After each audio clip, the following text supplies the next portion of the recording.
It's live now. It's live now. Okay. Good evening and welcome to this evening's event organized by the Graduate Institute's Albert Hirschman Centre on Democracy. The program is on democracy from below, practices and limitations. I would like to welcome all of you to this discussion between Professor Mary Kaldor and Niccolò Milanese. Let me just introduce my two guests briefly before I turn to our topic. Mary Kaldor is Professor of Global Governance, and she's Director of the Conflict and Civil Society Research Unit at the London School of Economics, Department of International Development. She directs a large research project on conflict research, and she has done many, many years of work on democratization, on conflict and globalization. She was a founding member of the European Nuclear Disarmament, END, and a co-chair of the Helsinki Citizens Assembly. These are things we will come back to, her experiences of working as an activist in the civil society in Europe, leading to a lot of changes in Europe, which will interest us in the course of the conversation. She's written on the new wars, organized violence in a global era. She has written on the global civil society, also on human security. And her most recent book is International Law and the New Wars, co-authored with Professor Christine Chinkin in 2017. Welcome, Mary, and I look forward to the discussion with you this evening. Niccolò Milanese is Director of European Alternatives, a civil society organization which promotes democracy, culture, and equality beyond the nation state. So the transnational framework is the framework that he's engaged in, both as an activist, but also as a theoretician of transnational activism. In 2018, he co-authored a very influential book, Citizens of Nowhere: How Europe Can Be Saved from Itself. He has decades of experience also working in civil society organizations and activism across Europe and the Mediterranean, and is involved in several cultural and political. Welcome, Niccolò, and I'll give both of you, Mary and Niccolò, the word as soon as I've just very quickly outlined today's topic for us. What I wanted to discuss with you, my name is Shalini Randeria. I'm director of the Albert Hirschman Centre on Democracy. I'm a professor of sociology and anthropology at the Graduate Institute. The question I wanted to pose to you is, what does it mean to act democratically in Europe today? Why is it that in liberal democracies in Europe, or at least formally liberal democracies in most of Europe, people have taken to the streets to hold governments accountable? And in some parts of Europe, could we really say that soft authoritarianism is the new face of elected democracy? How can and how is and how should voice be mobilized and heard in this new political context, both in the national arena, sublocal, subnational arenas, and also in the transnational context across Europe and beyond? What forms can a deepening of democratization of the institutions of the European Union take? These are the kinds of questions we would like to discuss with you against the background of Pierre Rosanvallon's work on counter-democracy, alter democracy, which sets the theme for this year's Democracy Week. The event that we are hosting this evening is part of the Canton of Geneva's Democracy Week, held annually, and it is devoted always to key issues which relate to the practice of democracy in Switzerland, in Europe, and also worldwide. This year's Democracy Week is under the thematic heading of Alter Democracy. And Alter Democracy or Counter Democracy, Politics in an Age of Distrust, as Pierre Rosanvallon's 2008 book is titled, offers an interesting framework because it argues that there are durable forms of distrust which have become a norm in many democracies.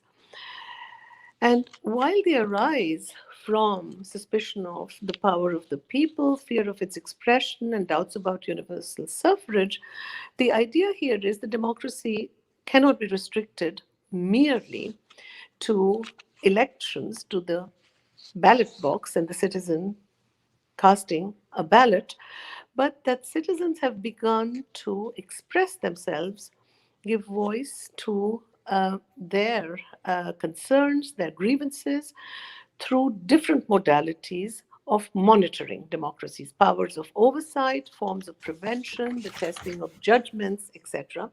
And these are the counterpowers that he defines as counter-democracy.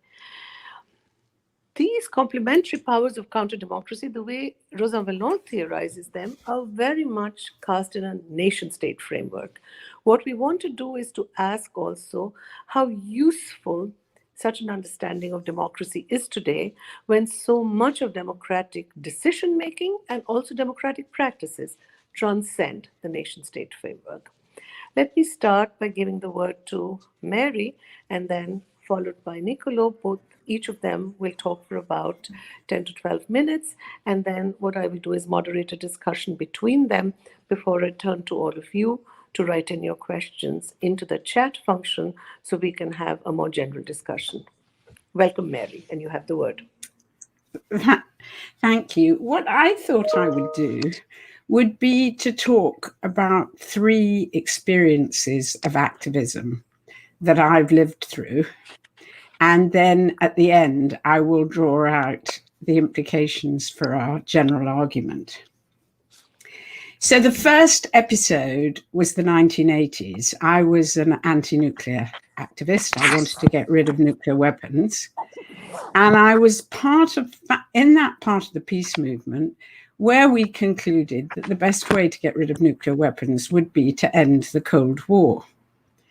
And so we decided to make contacts with human rights groups in Eastern Europe and to try to develop a common strategy. And it was a difficult, long process. We traveled to Eastern Europe. There are lots of stories to tell you, which I don't have time to say. But what I think we did was 3 things. First of all, I think we created mutual support for each other. The peace movement had always been dubbed as fellow travelers, as agents of the Soviet Union, and certainly the Soviet Union saw us as their 5th column inside the West. But as soon as we started actively campaigning for human rights, that argument for marginalizing us, for making us be taken less seriously, disappeared. But it was equally true for the other side. The other side were considered to be agents of imperialism. The fact that we were supporting them, that we were constantly saying to the officials, how can you be for disarmament if you don't allow space for discussion, also helped. The fact that we were publicizing what was happening to them helped to create space for them too. So that was the first thing we achieved. The second thing is that I think we really contributed to a strengthening of international norms and international law. I don't think this would have been possible without the Helsinki Agreement of 1975, where the East European countries signed up to human rights laws. And I think our very activism helped to strengthen the meaning of those human rights laws. But by the same token, our anti-nuclear campaigns led towards the end of the 1980s to the treaty on banning intermediate nuclear forces. And this in itself created a different atmosphere that made possible a lot of the changes. So that was the second thing. But the third, and I think above all, we came out of completely different traditions. We came out of a peace tradition and we understood peace as peace between nations. They came out of a human rights tradition and saw human rights in a national context. And I think what came out of our intense discussions was an understanding of the coming together of peace and human rights, that peace is about human rights and vice versa. And I think what was, for me personally, many of you will find this quite astonishing, but I had never heard the term civil society before I went to Eastern Europe. Civil society was a term that was very important in the 18th century. And then somehow, because it was taken up by Marx and Hegel, became a preserve of Marxists. Only the Italian communists talked about civil society. And so suddenly this seemed a term that seemed to express all what we were trying to do. We were trying to be citizens. We had a platform as citizens, as members of civil society. And I think all of these intense discussions, and we added to their understanding of civil society a transnational dimension. So the terms European and global came into the lexicon after 1989. And, you know, the dominant discourse that emerged in the international arena, human rights, humanitarianism, civil society, globalization, were all the terms that came out of that dialogue. So that, I think, was a profound impact. Now, the second episode was the 1990s. After what we felt was our success in 1989, together we decided to form an organization to build a pan-European civil society. Among the founders was, for example, Václav Havel, who became the first president of the democratic Czechoslovakia.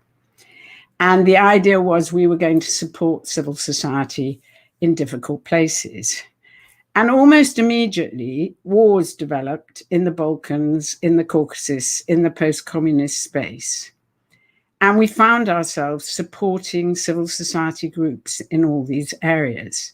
And this was a very intense period where we brought together civil society across war divides, where we delivered humanitarian assistance, and were involved in endless debates and discussions. And if I think about what we achieved in that period, I would again say three things. The first was it was genuinely a form of protection. It did help create space, just as we'd done in the 1980s. If you called yourself the Azerbaijan branch of the Helsinki Citizens Assembly, you suddenly were part of an international organization, and it was much more difficult for the state to deal with you than if you had been just the Azerbaijan Human Rights Organization, or you called yourself the Azerbaijan Helsinki Citizens Committee. So it provided a platform that strengthened very much those civil society groups in war zones. But secondly, and relatedly, it provided a mechanism for transmitting the ideas of civil society to the international level. And that's what we did. And during that period, many of the new international approaches that were adopted stem from that dialogue. For example, the establishment of the criminal tribunals for Yugoslavia and Sierra Leone, which later led to the International Criminal Court, the idea of safe havens, humanitarian corridors, fly zones. So lots of ideas about how to behave in conflicts. They haven't been very good, and we could criticize them and debate them, but nevertheless, it represented an innovative new approach. And then finally, I think it led to a new reinterpretation of what we meant by civil society. Because people in war zones used the term, and still do, by the way.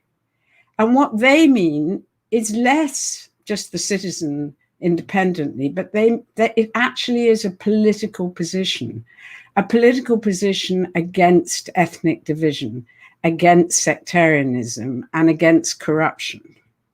And it's very interesting to me because now I work on conflicts all over the world, and wherever I look, people love this term civil society, or they love this term civic. And I'm increasingly using the term civicness because it's not just civil society groups who are doing mediation, delivering humanitarian aid, and all these other things. It's individuals, it's doctors and nurses who refuse to discriminate on the basis of ethnicity. It's uncorrupted judges who are brave enough to challenge corruption. And you find all these, it's local authorities who actually try to provide public services for their citizens. And what's fascinating is that the term civicness has a kind of resonance in all these places. So in the Arab world, they talk about madani, which is the Arabic term for civility, which comes from Medina, the town where Muhammad lived. And in the Congo, for instance, they talk about citoyenneté because they speak French. So it's a term that has a lot of resonance in the vernacular. Okay, so that's now let me come to the third episode, which was campaigning against Brexit. And that was it was my own country, it was a much more local campaign. But I think, and what I decided to do as my contribution to the campaign was to organize research into what was known as what people call the left behind areas. Those declining industrial areas that voted for Brexit. In America, they voted for Trump. In France, they vote for Marine Le Pen. What were they concerned about? What was their interest?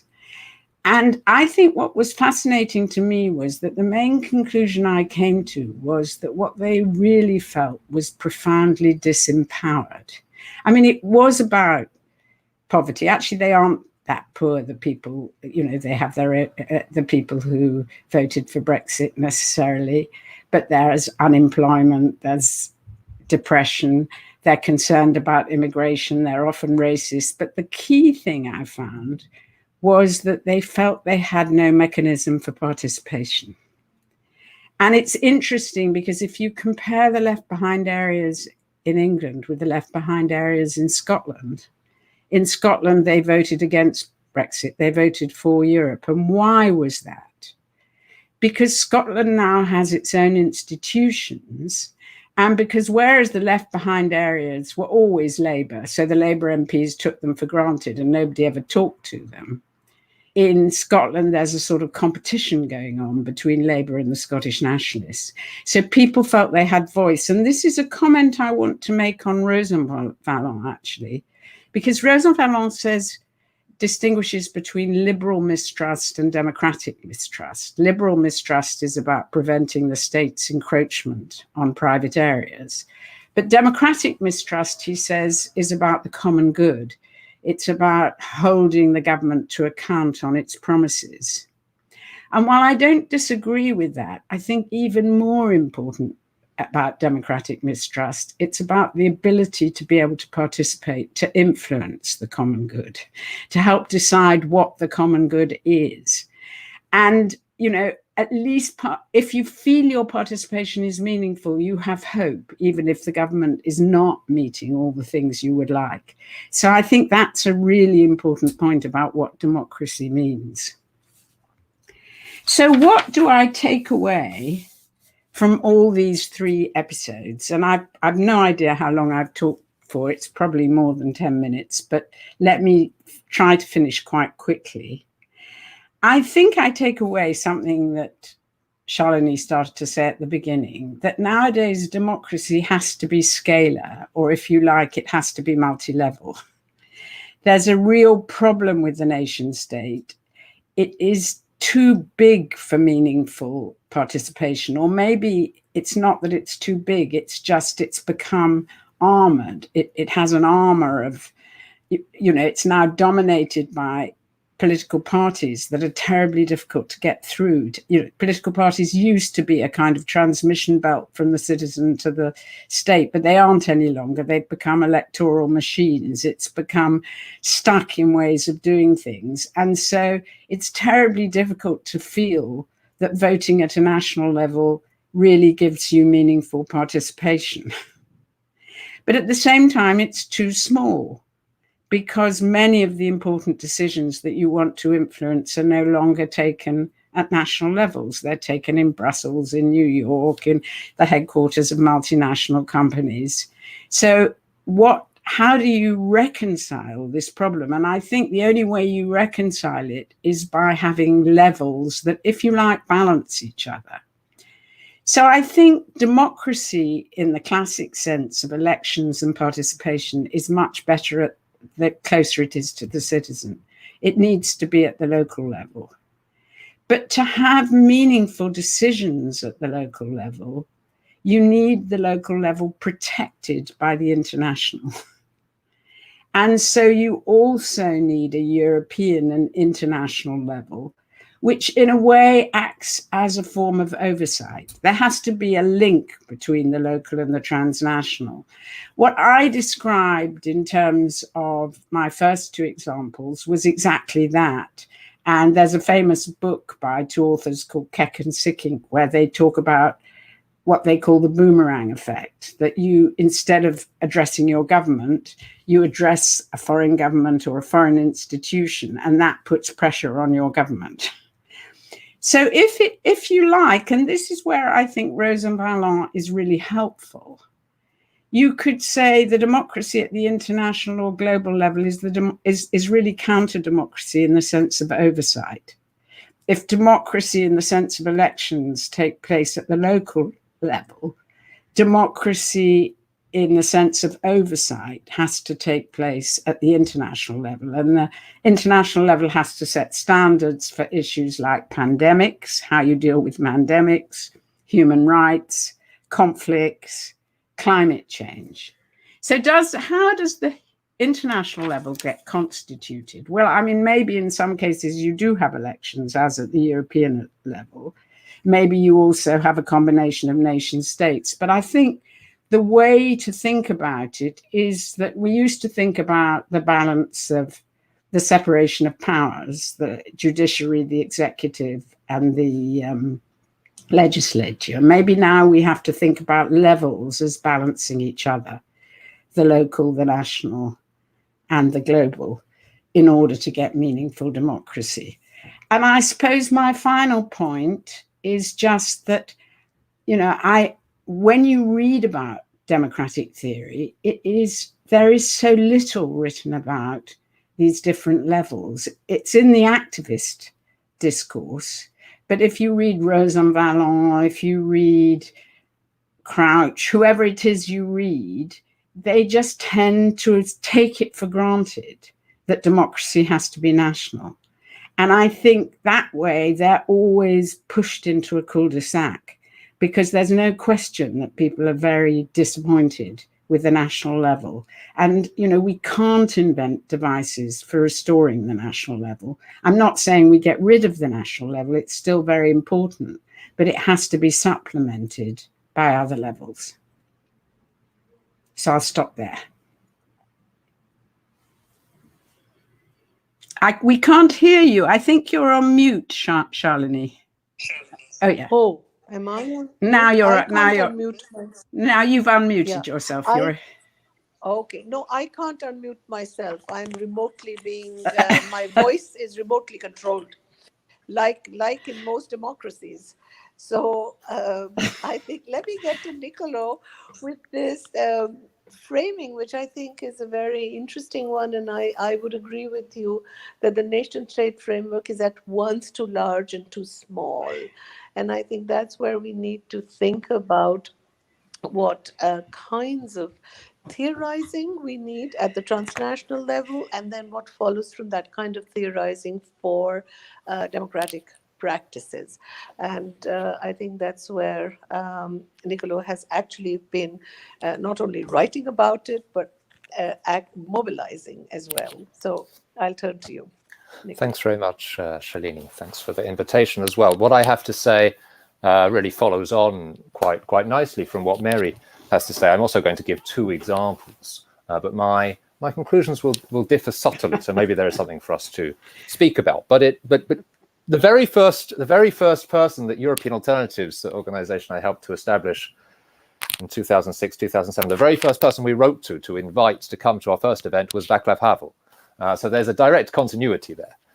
He unfortunately wasn't able to come along. He sent his best wishes, and Zygmunt Bauman gave our opening lecture. So that was a good start. But on the basis of nearly 15 years of trying to influence politics throughout Europe, and in particular the European Union and its institutions as a peace project that we want to support, the utopian side of the European ideal for all of its shortcomings. We've been trying to influence this in every way that we can think of, whether that be campaigns, whether it be assemblies, whether it be festivals, youth projects, research, reports, and so on. We've been doing that for 15 years. And so the first example I want to bring is a very recent one that you can imagine how interested we were when, after the European elections last year, the newly appointed President of the European Commission, Ursula von der Leyen, said that she wanted to organize a conference on the future of Europe for a new push for European democracy. And we thought, aha, well, this is a subject that we, as European Alternatives and civil society throughout Europe more generally, have been working on for decades. Here finally is a place for us to talk with the institutions. So we started to follow the discussions about this conference and discovered very quickly that, firstly, the different institutions of the European Union, the Commission, the Parliament, above all the Council, did not see much of a space in such a conference for civil society. They saw it mainly as a meeting of parliamentarians, heads of state, and such like.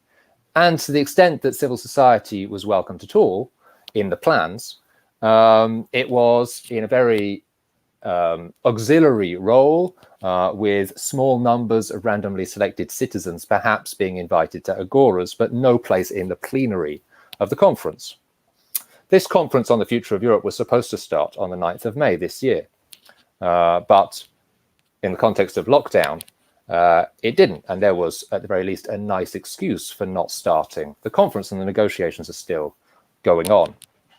Now, having realized that what was being discussed wasn't benefiting from the exhaustive experience in and innovation in organizing citizen participation. Think of citizens' assemblies in Ireland, leading to the exception of abortion, for example, or think about the experiences in citizens' assemblies in Belgium these days. All of this experience of how to run citizen participation was not being welcomed into the discussions about the conference. We set up a kind of group of civil society organizations called Citizens Takeover Europe, with a provocative name that citizens should gather together and take the initiative to claim the future of Europe for themselves. And with this coalition, which has been growing, is now some 45, 46 organizations from right across the European Union and beyond, I might say, not just inside the European Union, but also at its borders. We've been following very closely the plans for this conference. And one of the things that is so striking is that despite the European Union in general being relatively good in comparison with member states at consulting with experts and stakeholders when they want to make policy, indeed it's in their regulations to consult and to talk with stakeholders. When it comes to the Conference on the Future of Europe, there is total secrecy over the negotiations. Even people inside the European Parliament who are following the dossier are largely cut out of the nature of the negotiations. And so here, in an area which, after all, should not be so sensitive that it can't be opened up to the participation of the citizens, or at least some visibility over what is being planned, the Commission and others continually use the excuse that the negotiations are too sensitive to welcome in any participation or input of the citizens. And so Citizens Takeover is planning its own kind of process, which may run alongside the official process or may be totally independent of it. And we aim to create a citizens' assembly as an institution that will try to force its way into these otherwise secretive negotiations to change the way this system works. So that's the first example. The second example has a slightly longer time frame. Since about 2009, European Alternatives has been interested in the question of media freedom and pluralism. And in 2008, 2009, there was a lot of talk about Berlusconi's Italy, Berlusconi being at once the prime minister and the owner of Mediapart and having a stake in most of the advertisers in the country. And so we went to the European Parliament and said that there should be a vote on suspending the right of Italy to vote in the European Council, the famous Article 7 procedure available under the treaties. It wasn't the first time that the Parliament had considered the question, but in 2009, we drafted a resolution along with some of the political parties that was voted on. It failed. The vote was in fact tied. And there were constantly two arguments that were put to us. The first argument was, this is an Italian-only problem. It's not a problem for the European Union to get involved in. It's a national issue. The second argument was, in any case, the European Union has no competencies over media freedom and media pluralism. Even if we wanted to, we couldn't do anything. It's not our problem. And our counter-arguments were, firstly, in a European democracy, a constrained media in one part of the continent is a constrained media for everybody. But secondly, and perhaps more importantly, given what followed, if you allow this kind of thing to happen in one country, you can be sure that the virus will spread to other countries. And this is rather what has happened. And secondly, that various articles of the treaties, including Article 2, but also other parts of European legislation, the Audiovisual Directive and so on, I'll spare you the details, do justify the European institutions having an oversight over these questions. And so in 2012, we organized something called the European Citizens Initiative. It was something new that you could now do under the Lisbon Treaty. You could try to collect 1 million signatures across Europe to call on the European Commission to take action in a specific area. But back in 2012, to register a European Citizens Initiative, you had to propose something that was potentially inside the competencies of the European Commission. And so we worked with lawyers and others to make a very solid case that media pluralism and freedom was something potentially inside the competencies of the European Commission. And with a bit of struggle, they registered our ECI. And so that was a major win for us without even having collected a single signature. Just having got it registered meant that the Commission, for one of the first times, had acknowledged that this was potentially something they could take action on. And indeed, since 2012, the Commission has had a stronger discourse when it comes to media freedom and pluralism. They took some mild action, insufficient, but nonetheless some action with regards to Hungary and the Media Council there. And just last week, in the rule of law reports that the Commission has launched, and it's going to be an annual analysis of the rule of law in all of the member countries, media freedom and pluralism is one of the 4 things that they look at. So here's an example of citizen organization slowly, and of course it's not only us, there were lots of civil society organizations calling for this, and the situation itself objectively got so bad across European countries that the Commission felt obliged to take some action, but still some degree of influence happening.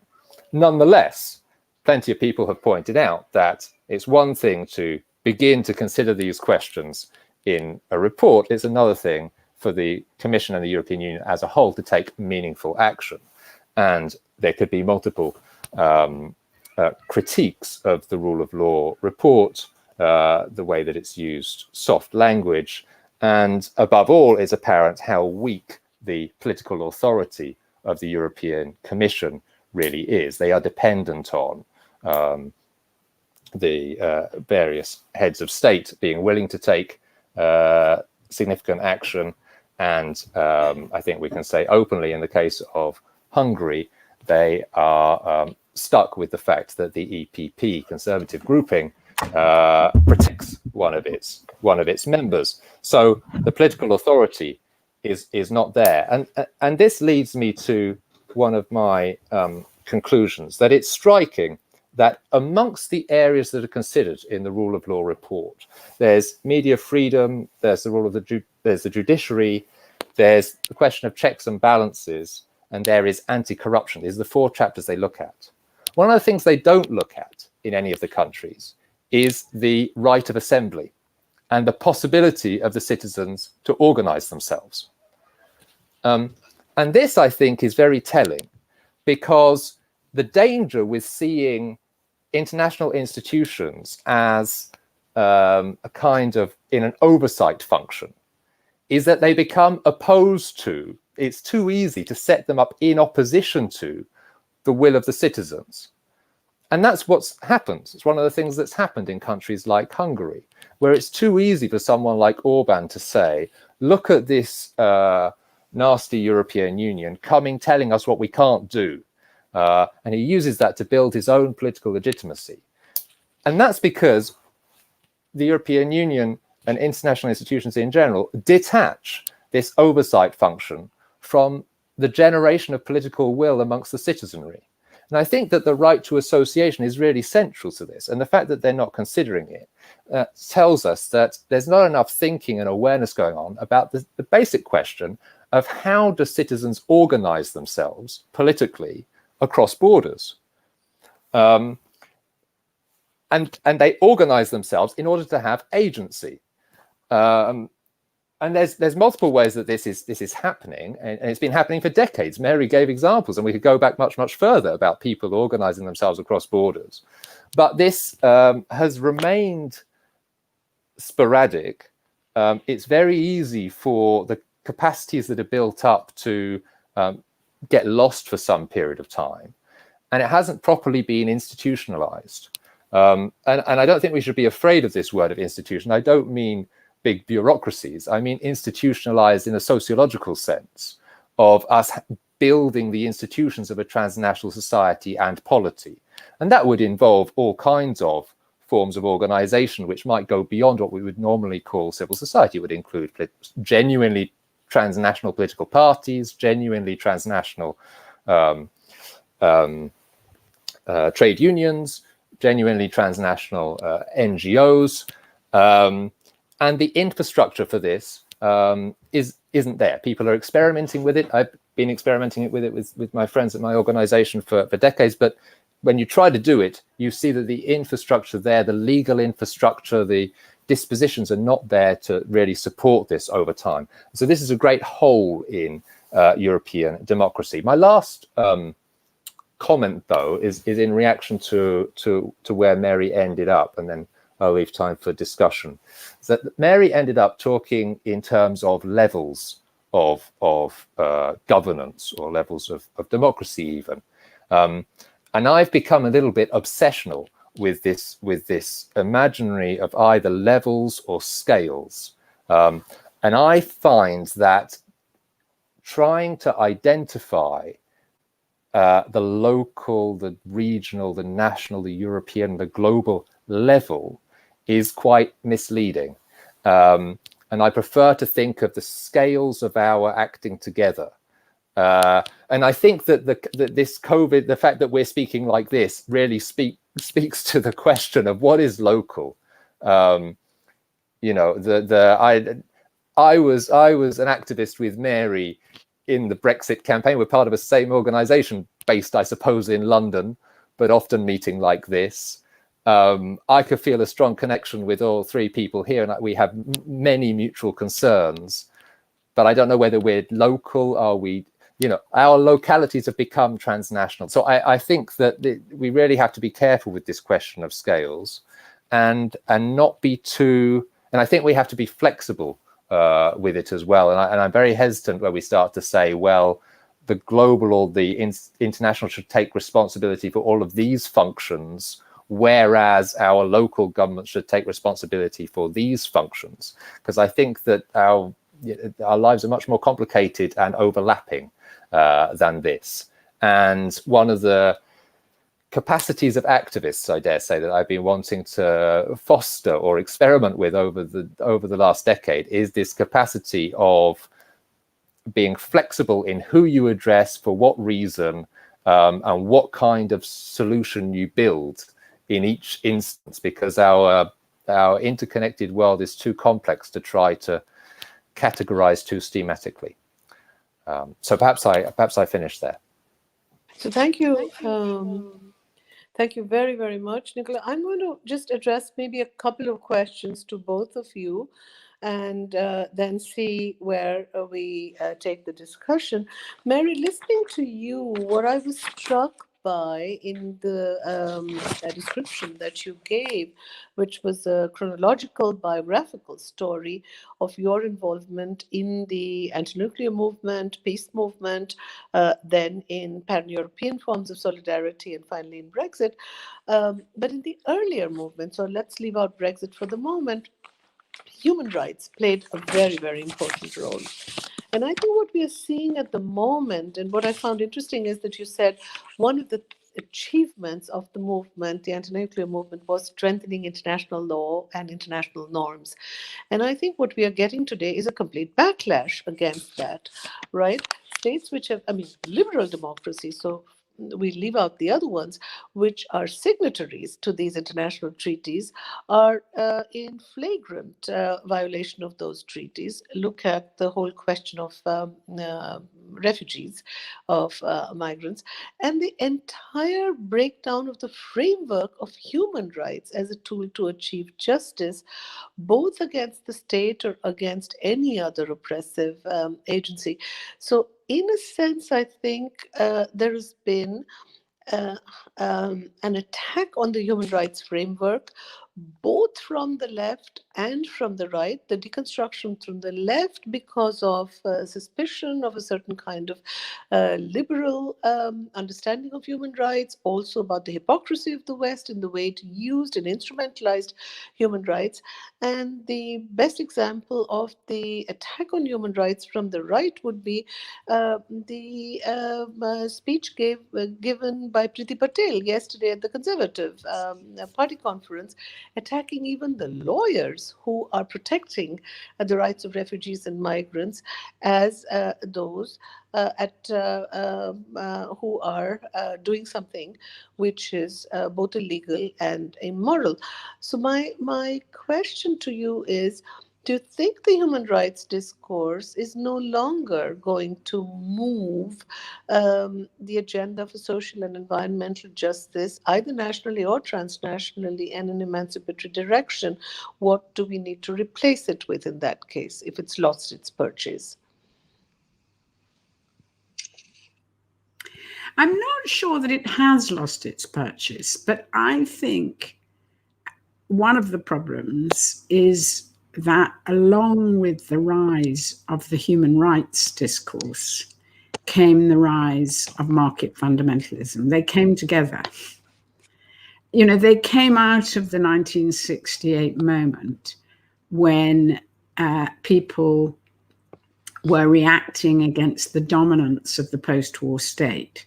You know, we often look back at the 50s and 60s as this great wonderful moment of growth and everything else.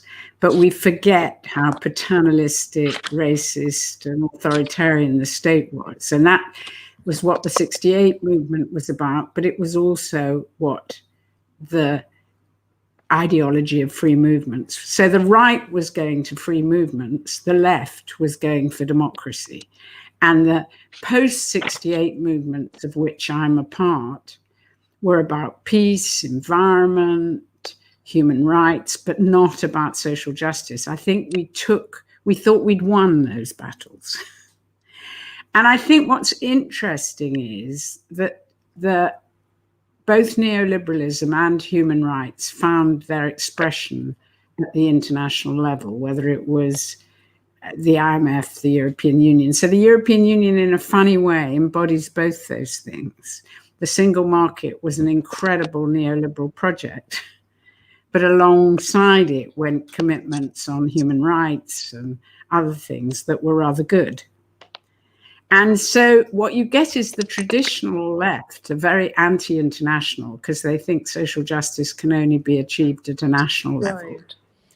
Whereas people who are keen on human rights and democracy and those kinds of issues and peace or environment are much more active at a transnational level.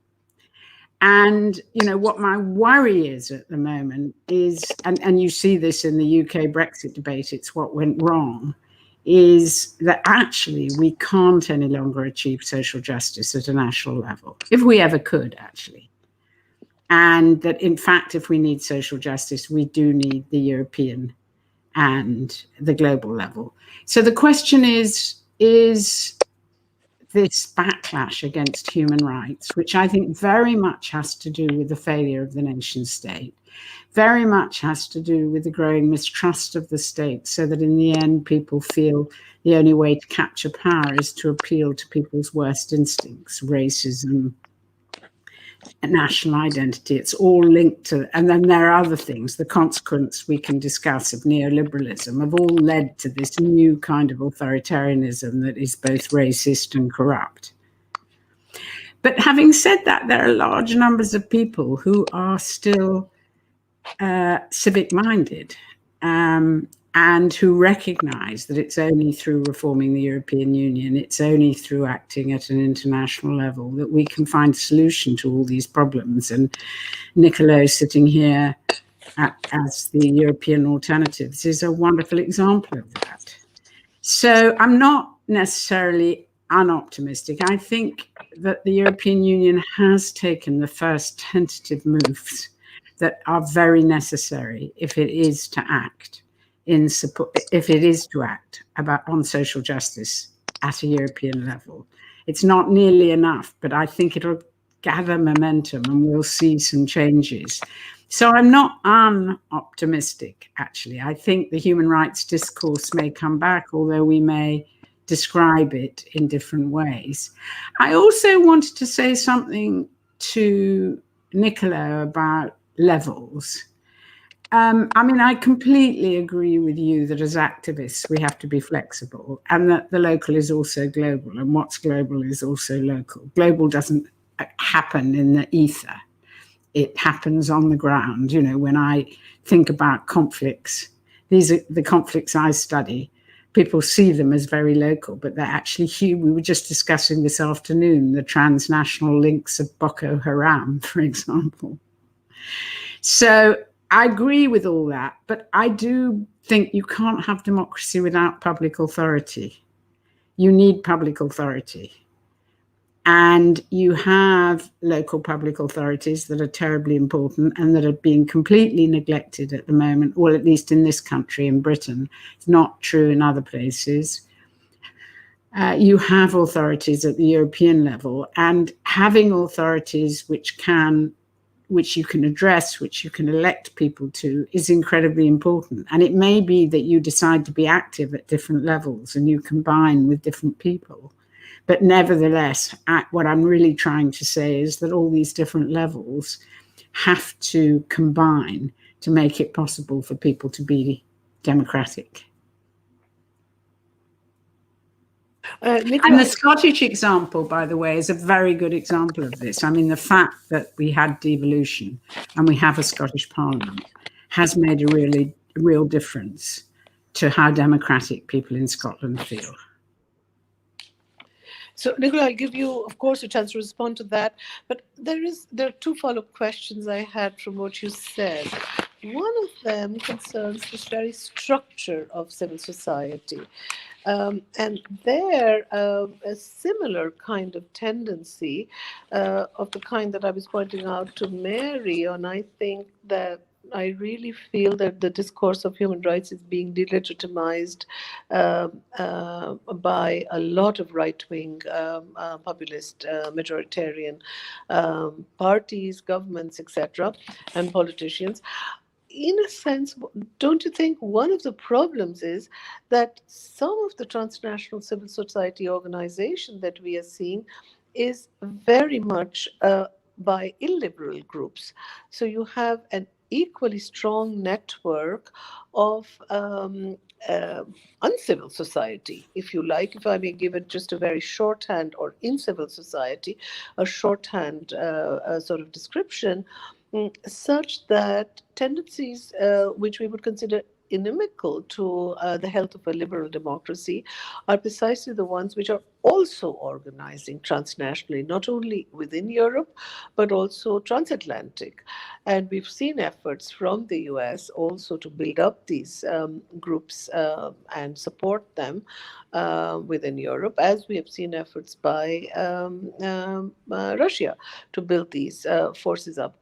So the question here would be, in a sense for me, that once we are thinking in those terms, then the question you raise about the right to assembly is a very, very important question. But the right to assembly brings with it the question where to assemble. And I think that is the question that we would then need to go back to and discuss with Mary about. I think one has to assemble somewhere, either physically, in which case we have to figure out what are the spaces for assembly. But at the moment, especially because of the pandemic, a lot of the assembly is virtual. And that brings me to the second question I would have for both of you, the role of media, especially of social media, which has, on the one hand, of course, enabled a lot of mobilization, but not only mobilization towards liberal or progressive causes. So it's also fragmented a lot of the public sphere and civil society that we're thinking in terms of. So those are the two things which struck me as I was listening to you, and I'd like to hear you and then also Mary come in on that. Sure. So on the illiberal groups organizing across borders, I mean, of course, that's true. That's happening. I always think we shouldn't sort of overinflate the degree to which these groups are organized. You know, there was at some point Bannon wanted to come and set up a kind of monastery in Italy that was going to train all of these far right-wing activists and so on. It totally fell flat. I mean, it worked well in the media, but it didn't happen.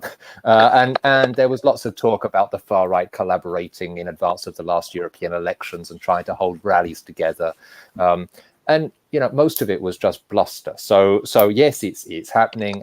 But I sort of feel like most of it is very traditional attempts by great or slightly less great powers to interfere in other people's democracies of the kind that we've seen for centuries. I mean, Russian interference or American. I mean, this is not something totally new. The tools are maybe new, and the ways it's done may be new, but I don't think we should get too obsessional about a kind of new internationalism of the far right, because I don't think it's really there. I think that there's a great deal that divides these people.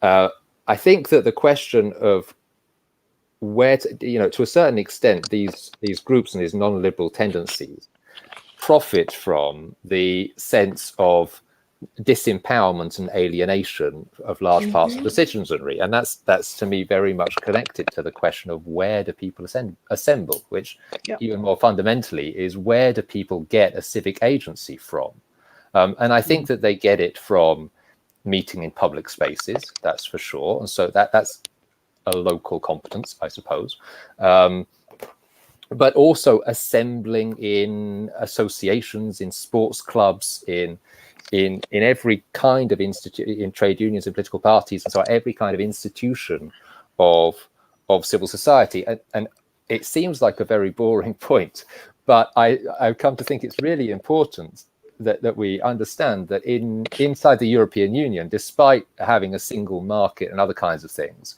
you can't run a single association across the European Union. You can't be a member of a single association across the European Union. You can't give a donation to a single association across the European Union. You can't, if you're an association like European Alternatives in France, employ someone who's working in Berlin. You need to set up another association in Berlin, in Germany, as a German association to do this, or it gets very complicated and expensive. So the legal structure of Europeans assembling together in associations isn't there. It's totally nationalized, and this causes everyday problems for anybody who wants to try to organize over a long term.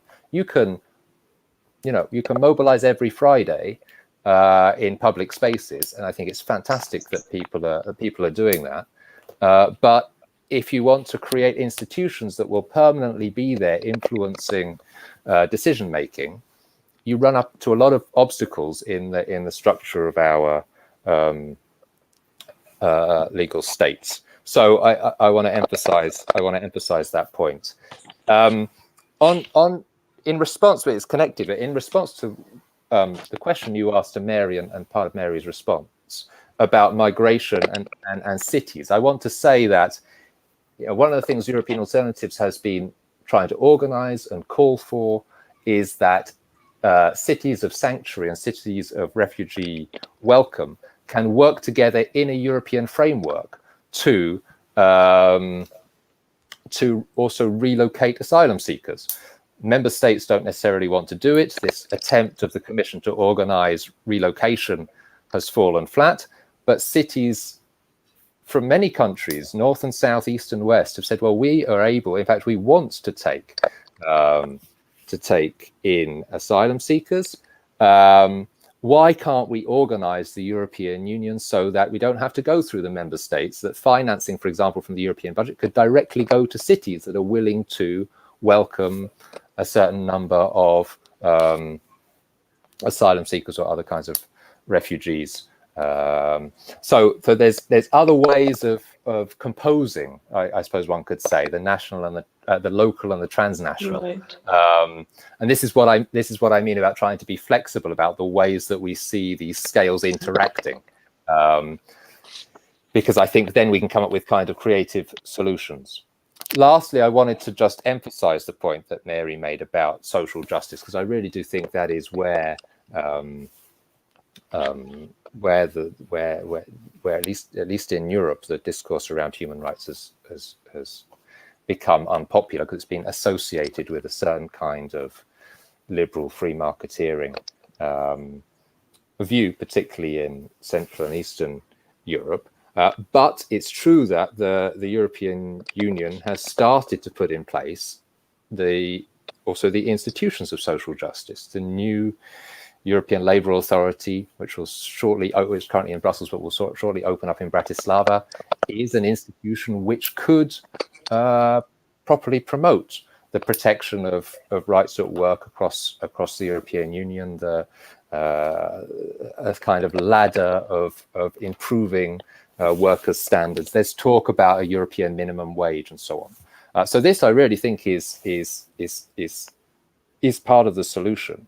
But it's very striking to me, and it's been striking to me since the beginning of European Alternatives, that when you go to these institutions and you go and try and speak with the people who are making these decisions, the citizens and large parts of the left are simply absent from these discussions. And it's a great shame. It's not so difficult to try to influence what's going on in the corridors of power in Brussels or Berlin, but we're simply not enough. We're simply not enough. And in a certain sense, there's no excuse for it. I mean, there are people who are doing it, the European Trade Union Congress and others, but in comparison with the forces from the right and the business lobby, we're just not enough. And it's as simple as that. And so we have to shout it from the rooftops, that there's nothing there's no magic to it. That we need to organize and we need to go and do this lobbying, and there are battles that we can win. I do think a lot of that does have to do with the sense that, I mean, most people are much more focused on the local level. I mean, we're in a sense part of an English-speaking elite. And, and again, I think that's why your idea about cities is so important, that there should be much more involvement of local authorities and cities in European decision-making, and that would be another way of participating. The other thing I think all your ideas are really exciting. I also think we need to rethink what does citizenship mean? Because at the moment, citizenship is technically linked to a state. You have to be a citizen of a certain state. And yet we're seeing two sort of different divergences from this. On the one hand, we see rich internationals who collect 4 or 5 different multiple citizenships and who can be a citizen of anywhere, of nowhere, if you like, and can therefore, because for them, citizenship is not about being British or French or whatever. It's about being able to travel freely. It's about being able to get healthcare wherever you want and all those kinds of things.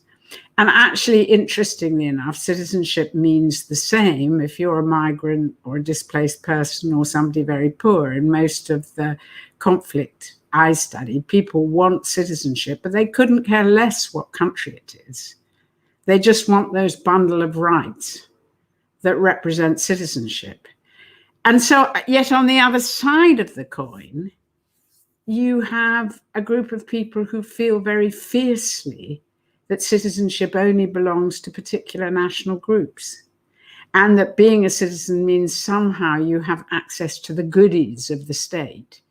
And the people who have access to the goodies of the state should be Hindus, for instance, or English, white English, and male, preferably.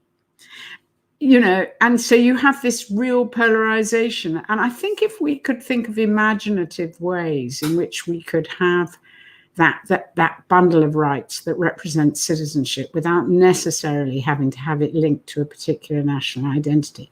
It's quite easy to think how you might do it within the context of the European Union, because we have certain rights as citizens. Well, I'm no longer a citizen of the European Union, like being able to vote in local elections and European elections and things like that. If those rights could be given to everyone living in the European continent, and you could just, and not linked to any particular nation, that would do an enormous amount for the immigrants, for the displaced people, and for everybody else. And we could think of other, I mean, I keep going on. Niccolò is a bit more skeptical about a kind of associate individual citizenship for those of us who feel very sad at losing our European citizenship. But anyway, these are sort of really exciting, innovative ideas that we need to get into the discourse.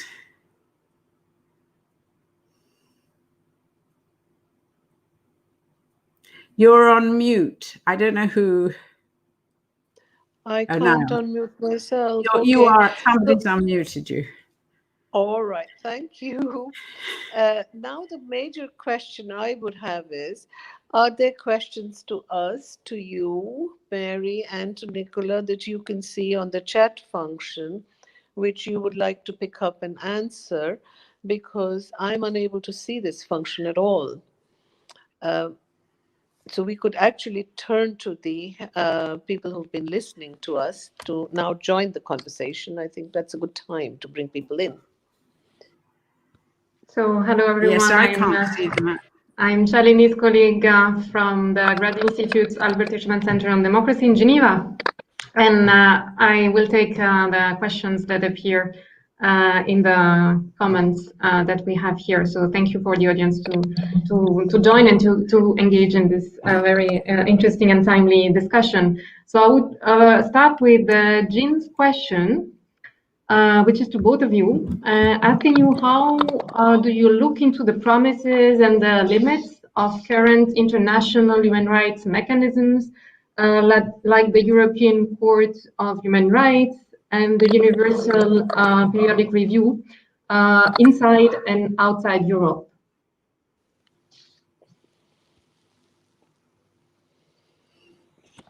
Mary, would you like to start first? Okay, well, I think those tools are incredibly important. I'm living in a country which wants to give them up, which I think is terrible. And I know that they have come under huge criticism because the implementation is very weak. In the case of the International Criminal Court, it's very one-sided. You know, you deal with war criminals in Africa, but you don't deal with Trump or Bush or Blair. So I see all those problems. Nevertheless, its existence is hugely important for people. And these are instruments that, were created after the Second World War, but which gained meaning because they became tools for campaigning. Because, when human rights activists started to campaign for human rights, the fact that there was a convention on human rights, the fact that there's a human rights, that there's the European Council, the fact that there was the Helsinki Agreement. That was terribly important for East Europeans. They had the feeling that they had an instrument that they could use to hold their governments to account. And so I strongly believe in all these instruments, even if they are being very weakened and undermined at the moment. What about you, Niccolò?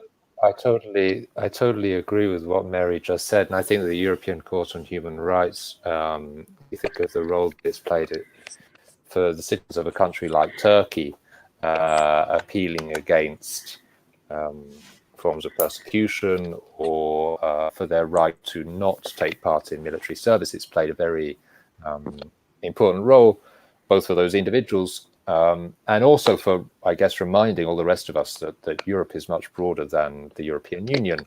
And I think that, to come to the subject we were talking about earlier on, dealing with migration flows, framing them in the context of the respect of the European Charter on Human Rights would be a very worthwhile way of thinking about it, because clearly it's not just a matter of having people's rights respected once they arrive at the shores of the European Union. It's also about their rights being protected in the countries they transit to in order to get here.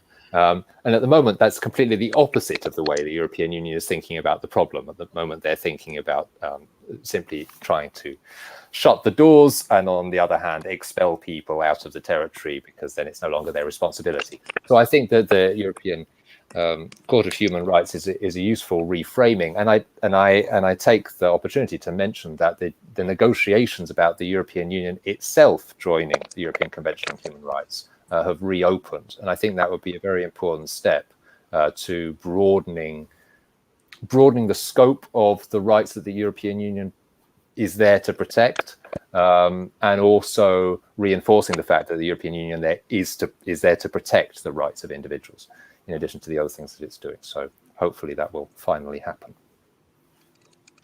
Thank you for this. Let me take another comment, which is rather long, so sorry if I shorten or summarize it by Lipin.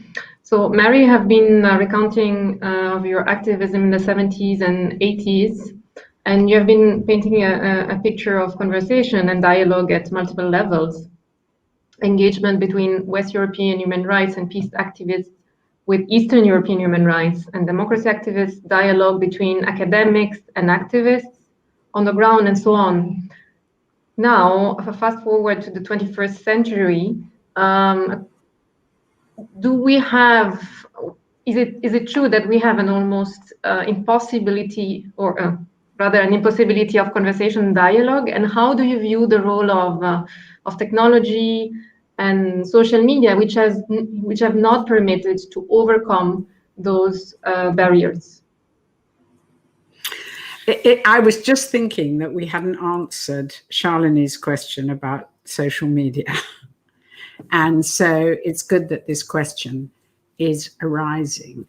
I'm very struck, actually, by the fact that I do think we have a lot of debate and dialogue. I think there's a lot of activism going on. And so all those things do happen. And I do think that the social media facilitate that. It's easier. Just today, I was emailing some of my former co-activists from the Caucasus saying, why don't we have a Zoom meeting to discuss what's happening now in Nagorno-Karabakh, and we could add some Turkish and Syrian activists as well. So I think the dialogue does go on. I think social media does facilitate it. What I do find, and I found this during the Brexit debate as well, is that oddly enough, I think we were much more engaged in transnational thinking, despite the lack of media during the Cold War period, than we are now. And it is I don't know what the explanation for that is, but we all followed each other's politics very closely.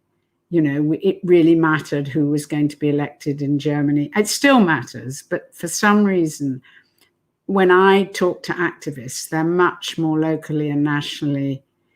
And maybe it was because of the subject matter. I mean, maybe it was because we were concerned about ending the Cold War or something. But so the reason I'm saying all this is not that I don't think the dialogue exists, but that it does seem to me more locally and nationally focused than in the past. And I don't know why that is, despite the fact that actually social media facilitates transnational dialogue. Now, on the issue of social media, of course, we know what happened during the Brexit campaign and what happened during the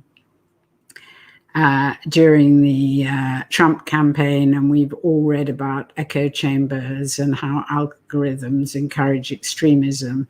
And I also think there is something about distance that allows you to be nastier than when you're face to face. It's easier to say horrible things about other people if you haven't got to actually meet them in the street. But having said all that, what I think social media does, it's a tool for facilitating things, and it reflects what exists in society already.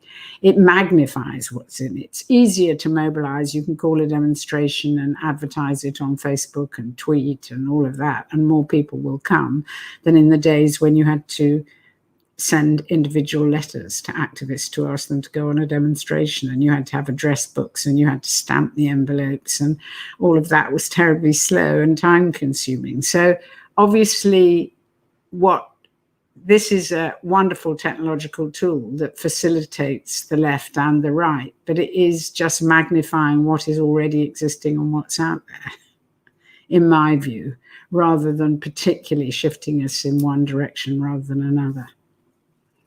Niccolò, what is your experience about it, about the use of social media, and about how, according to you, it has been shaping mobilization at the European level? Well, I think one thing to say is that trust building over social media or through any kind of technologically mediated format is much more difficult and slower than when you can meet physically. So that poses a kind of constraint over the forms that civil society can take. And many of the movements that are organized online are really, they have strong leaders. They may be invisible leaders, but they have strong leaders at the center of them, broadcasting out messages.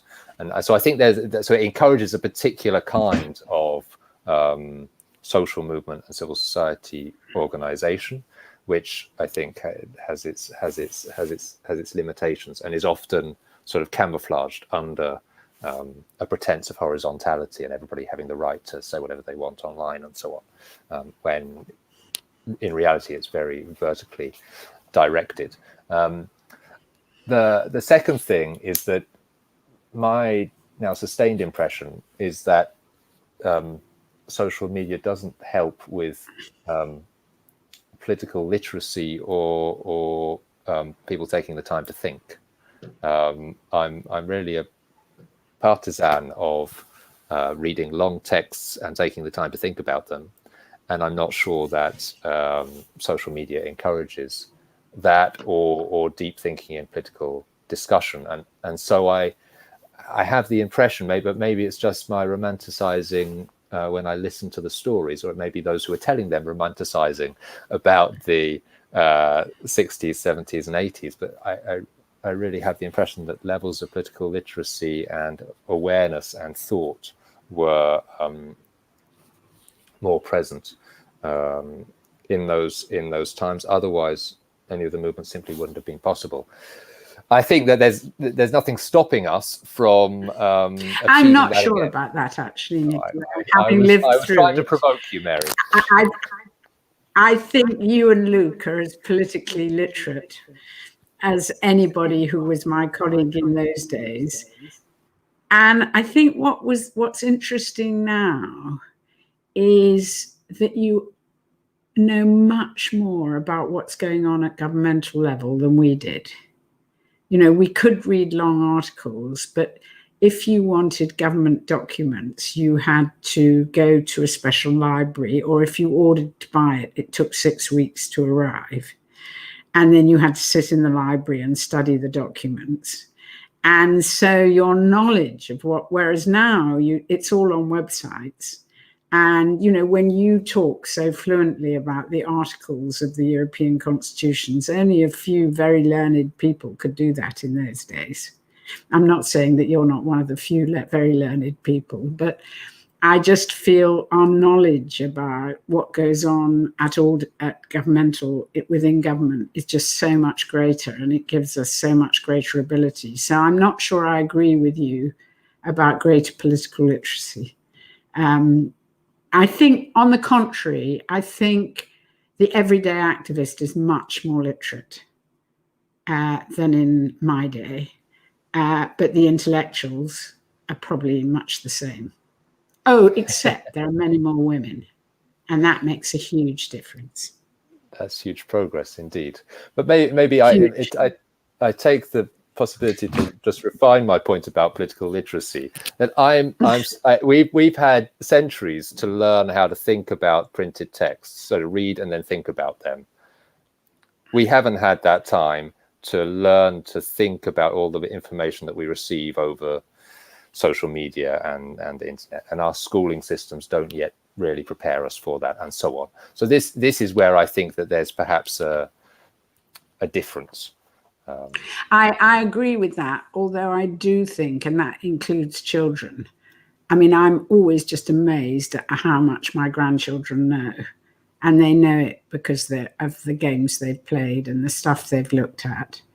And, we just didn't have access to that kind of information as children. So, and the awareness of news and all that kind of thing is much, much greater than it was.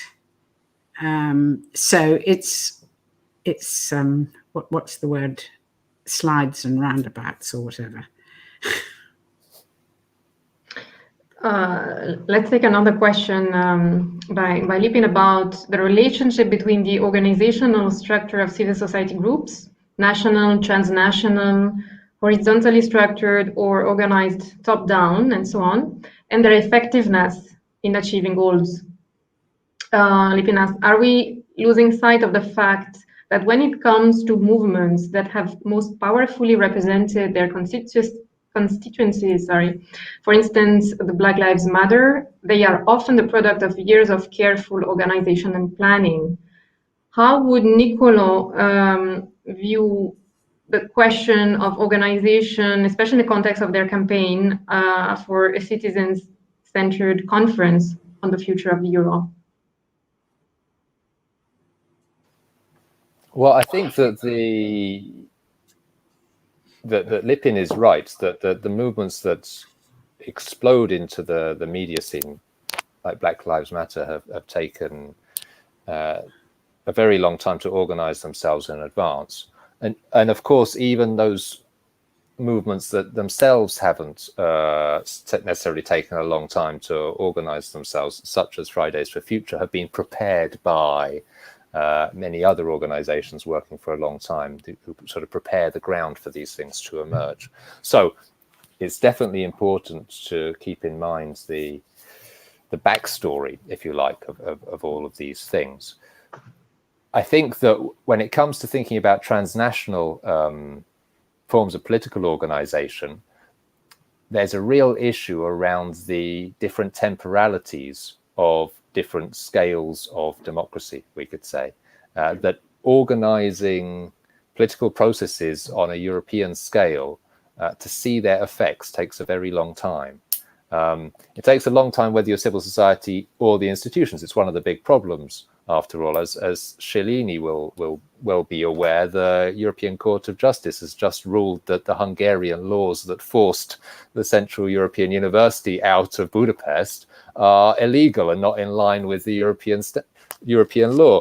But that's 3 years too late as a judgment, and so there's a real problem with the fact that this transnational organization, whether it's a civil society or political or judicial oversight, just can't act quickly enough, in comparison with other political actors. And so, you know, that's another area where we have to be both strategic and also invent new kinds of procedure. One of the things that another of the things that European Alternatives have been campaigning for this time in 2008 in the context of the expulsion of the Roma from France under Sarkozy, where the European Commission was saying, but show us the proof that this is actually happening. And finding the proof would take longer than the people being expelled. And so we said, well, there should be a kind of freezing mechanism whereby if there's a strong suspicion or reason to think that the actions of a state are contravening human rights or European law, they should be stopped for the time of the investigation. So, I mean, I think that's to say that we need to be very aware as activists and as citizens of the different times that things take. And part of inventing a new form of democratic governance for our interconnected world is to invent ways that we can build in the time that's necessary, the time of precaution, the time of proper study. You know, sometimes events are going to force us as societies to act very quickly with imperfect knowledge, and the pandemic is not a bad example of that. But even there, you know, the question of preparation in advance, and people have been saying for a long time and not being listened to that various things are not prepared as they should be. So somehow we've lost sight of this dimension of time, and we're stuck in the present. So it's important to remind ourselves of it. I'd like to say something about Lipin's question as well. Some years ago, we wrote a report, me and my colleagues, on subterranean politics. And what we meant by that was that there'd been a lot of movements around, like climate change and social justice movements, but suddenly in the 2011 and afterwards, they burst out into the open. They started to have a resonance with the public. And I think you can say the same with Black Lives Matter and maybe with all the climate change activities that have been happening, that suddenly the moment comes and they have a real resonance with the public in a way that they didn't before. And the people who've been organizing for years and years and years suddenly become to the forefront. So that's one point I wanted to make. The other point I wanted to make was about civil society, because the odd thing is that it's only really been in the 21st century that civil society has meant associations, has been equated with associations. The meaning of civil society was very different historically. In the early modern period, it really meant a society based on laws and consent that was constitutional as opposed to a tyranny. And then in the 19th century, it really meant the emergence of bourgeois society, rights, democracy, all of those things. And then when Gramsci came along, it meant ideology and culture and so on and so forth. And it's only been now that it really has started to mean associations. But at the very moment it gets defined as associations, then the real sort of content of civil society, which is about activism, debates, about consent, about, you know, calling government to account, becomes meaningless because the associations become professionalized, they become NGOs, they become subject to their donors. And so that's why I've started talking about civicness rather than civil society, because I think what we're really talking about is active citizenship, participation, but in an active way. And I think, and that means not just about voting, it's about, you know, contributing to society in some way. And that includes movements and all sorts of other things. So we shouldn't get hung up on civil society as associations. We have the time for a last question, and then I leave the word to Shalini to maybe close the discussion. We have a question about how you view models of direct initiatives leading to a vote, like in Switzerland, for the European level. This is Janina's question. Niccolò, Mary, Well, would you like to answer? I mean, Niccolò is very involved in that, but I could also say something. Go ahead, Mary. Well, no, you start. Okay, I'll start. I think that there's been plenty of discussion of the fact that the Swiss model of referenda is well anchored, it's well understood, and it's very frequent. And it also has its seriously thought constitutional underpinnings. You don't hold the referendum in Switzerland with quite the same buccaneer spirit as David Cameron organized a referendum with no kind of constitutional reflection at all in the United Kingdom. And so I think that well organized and well thought through referendums and other forms of direct participation in decision making, like citizens' assemblies, but with an element of actual decision making power rather than simply making recommendations, would be welcome additions to the European Union structure. I think that what we have to get to with the European Union is thinking that the European Union will extend and enhance our democratic rights, rather than being a kind of poor equivalent of what we might have had in nation states previously.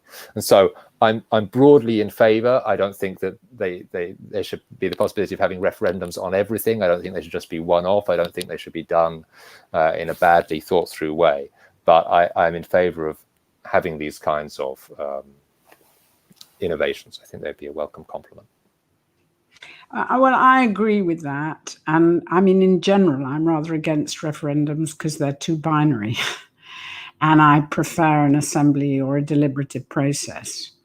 But where they're accompanied by assemblies and deliberative processes, as in Ireland, it seems to work very well.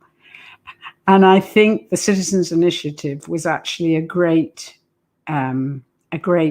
innovation for the European Union. And I think the TTIP, the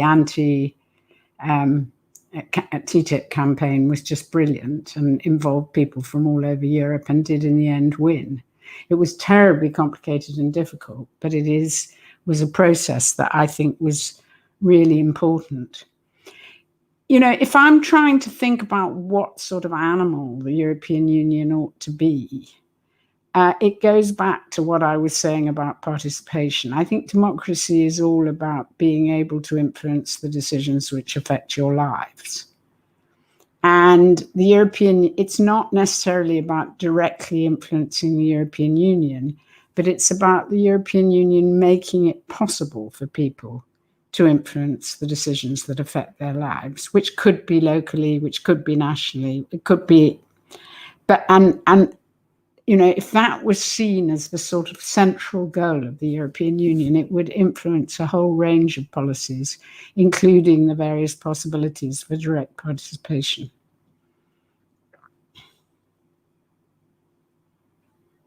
Thank you very much to the two of you, and I leave the word to Shalini. Thank you, Christine, for monitoring the chat. Thank you very, very much, Mary and Niccolò, for this wonderful discussion. I think we've discussed a very large range of issues, but what strikes me is that our focus has been on something which I think is crucial, which is the question of scales. And the question of how to not only conceptualize the scalar nature or the nature of the overlapping kinds of arenas and jurisdictions that we are confronted with, local, national, transnational, global, and that this is not a Russian doll model where one is encapsulated smaller, encapsulated into the larger. Rather than instead, we need to really think, as both of you point out, as to local spaces as also traversed by transnational processes and linkages, just as national the national space is also fragmented, traversed, but in very, very different ways. So I think what one needs to think about is how to organize across these levels and these links, what kinds of mechanisms are necessary, what kinds of processes are needed. That is what you have both focused on, the kinds of arena in which real physical spaces, virtual, in which this kind of activism and mobilization can take place. One question we didn't address is what kind of resources are really necessary in order to mobilize at all of these in all of these different arenas, to be able to use these mechanisms. Niccolò pointed out these disjunction, the temporal disjunction between the time in which an issue arises, which is extremely urgent, and the time it takes through institutions, especially legal institutions, in order to get a resolution, the role of the media. And I think one of the things we have focused on in many, many ways is the complexities, the challenges, but also some very successful organizational efforts, which both of you have given us through your own experience, the TTIP organization, the anti-TTIP organization and mobilization, which was successful. Also in Niccolò's case, the mobilization of citizens across Europe in and around the whole question of freedom of expression, of media, and the major focus on right of assembly and what that right of assembly could mean and translate into in terms of citizens' participation, influence over policy making, effective policy making in Europe, which is not just simply a technocratic process, but one which must be a participatory process if it's going to be meaningful. So I think those have been very important foci of our conversation today, and the whole question of oversight, however, not detached from citizenship participation in very many different arenas, such that the kinds of experiences that you have discussed with us today are ones which show ways forward out of the feeling of powerlessness, the disempowerment that lots of people are feeling, not only in local context or national context, but across Europe. So thank you very much for this fascinating conversation, and I hope we'll get a chance to continue it at some point after the pandemic in a physical space, which, and I think the pandemic has made mobilization more difficult. I mean, it's made some kinds of virtual assembly easier, but I think the pandemic is going to make certain kinds of mobilization, which is really necessary in order to put pressure and hold governments and other bodies accountable. The pandemic is going to make it very, very difficult to achieve that kind of mobilization.